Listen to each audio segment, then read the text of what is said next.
Welcome to Proclaim, a presentation of the Catholic Diocese of Alexandria. Join us as we journey together through the Scriptures revealed to us by God. Good morning and welcome to Proclaim.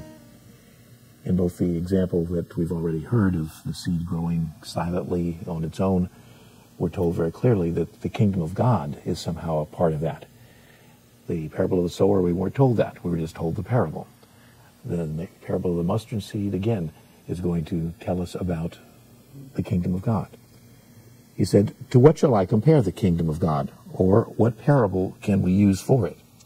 It is like a mustard seed that, when it is sown in the ground, is the smallest of all seeds of the earth.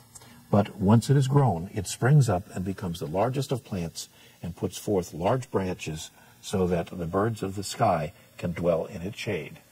And so from something almost invisible to something that becomes even a shelter for birds, something large enough that the people can identify with this tremendous growth. And so once again, the kingdom of God is like that.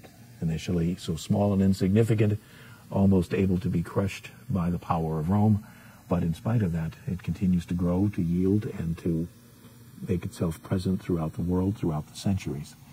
And so this series of parables, again, illustrates the fact that this was Jesus' most frequent way of teaching, at least to the crowds. What's interesting is we're not really told who is present for these last parables. We were told earlier that Jesus explained the parable of the sower to his disciples and some others, but whether that's the same group or whether it again is the larger group, we're left to our imagination. But certainly his teaching in parables does in fact invite a deeper listening, a deeper probing, so that the meaning of it can be understood. And they all in some way tell us about the kingdom. This program was brought to you by Antoon Enterprises.